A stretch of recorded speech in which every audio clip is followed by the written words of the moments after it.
ओम श्री सरस्वत्यै नमः। नमस्कारः। द्विषष्ट्यधिक-द्विशततमी कक्षा। तो हम महाभाष्य का वाक्य देख रहे थे और उसी में हमने कल अदें गुणः इस सूत्र को किया है। ये अदें गुणः कहाँ से आ गया? हमने अथ शब्दानुशासनम आरंभ किया था, उसमें अथ प्लस ई ये संधि कैसे हुई इसको देखने के लिए हमने आद गुणः देखना आरंभ किया था। तो आद गुणः हमने उसकी वृत्ति देखी थी, एक बार फिर से देख लेते हैं। अवर्णात् परः, ठीक है, याद रहे अवर्ण कहाँ से आया था? आद। आद जो है वो अ है, अ की पंचमी, ठीक है, केवल अ के ही रूप कर दिए गए हैं। तो अवर्ण से पर, पर माने बाद में, अ के बाद में अच, यह अच, अचि च पूर्वः यह अवर्ण, और अचि से पूर्व माने पहले जो अवर्ण है, तयोः पूर्व पर योः, इन दोनों पूर्व और पर के स्थान में, योः स्थाने एकः गुण आदेशः भवति संहितायां विषये, ठीक है। तो कल हमने ये अवर्ण पूर्व है, अचि पर है, इसके सारे उदाहरण देखें। आज हम अवर्ण का अर्थ आ भी है, दीर्घ आ, तो उसको जो हम देखेंगे उसके उदाहरण आज। तो ये भाग 2 हो गया जिसमें हम अब ये देखिए आ ये भी अवर्ण का अर्थ अ और प्लुत तीनों होते हैं, लेकिन यहाँ पर प्लुत नहीं लिया जाएगा, केवल दीर्घ। तो आ के बाद अ आया, तो हमारे हिसाब से अवर्ण के बाद अचि आया तो गुण होना चाहिए था, लेकिन अकस्तवर्णे दीर्घा सूत्र आके कहते हैं 61101 कि नहीं, इसका अपवाद हम करते हैं, ये हमारा क्षेत्र है, इसलिए यहाँ पर आद गुणः नहीं लगेगा। तो पहले ये 2 के अंदर जो है गुण नहीं होगा, इनके स्थान में दीर्घ हो जाएगा।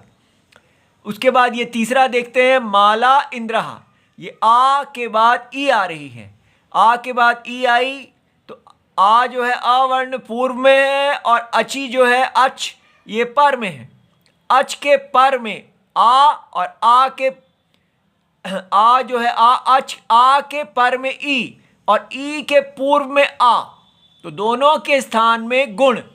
तो ए को हम चुनते हैं स्थाने अंतरतमा, कैसे? ए के अंदर आ भी है और ई भी है, ठीक है।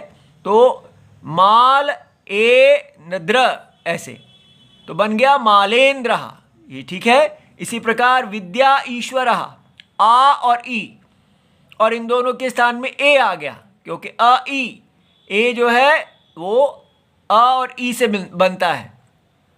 तो विद्या एश्वर, तो विद्येश्वर, ठीक है। फिर विद्या उत्तम, इस प्रकार ये अचि चल रहा है। आ प्लस उ, अब इन दोनों के स्थान में कौन सा लगाएं? सबसे ज्यादा सदृश ओ है, तो इसलिए विद्या ए, ये यहाँ इसका आ चला गया तो ओ रह गया, ओ आया, और इसका ऊ चला गया, इन दोनों के स्थान में ओ आ गया, विद्योत्तमा। विद्या प्लस ऊहा, आ और दीर्घ ऊ, और इनके स्थान में भी ओ आया, तो बन गया ये देखिए विदय ओ आ, विद्योहा।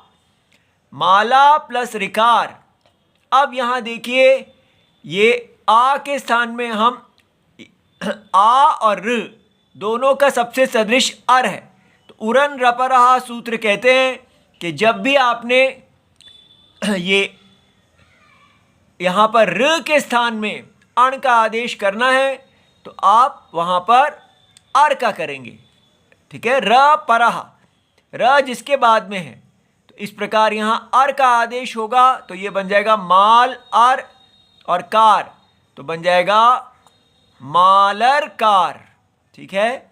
फिर खट्वा लकार, आल र, तो ये दोनों, इन दोनों का एक ही रूप बनेगा, दोनों में अर ही आएगा, ठीक है, चाहे दीर्घ हो या ह्रस्व हो।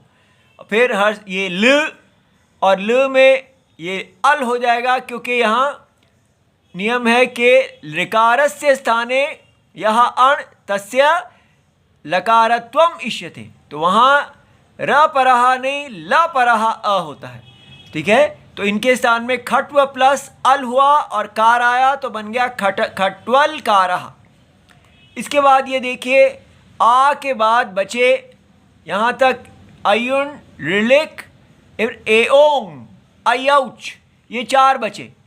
लेकिन ये लगाते हैं तो वृद्धि रेची सूत्र कहते हैं कि ये तो एची है, इसलिए यहाँ पर गुण नहीं होगा, यहाँ वृद्धि होगी।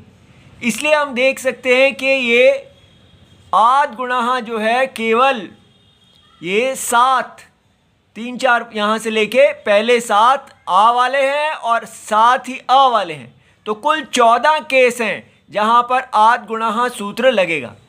ठीक है, और ये देखिए इस प्रकार अगर हम देखते हैं ये अची है ये। ठीक है, तो ये देखिए ये है अच, अ से लेके ओ तक। अब इसका इतना हिस्सा एच है तो एची इतना निकाल देता है, और अ और आ जो है वो अकस सवर्ण दीर्घ निकाल देता है, तो हमारे पास केवल इक बन जाता है।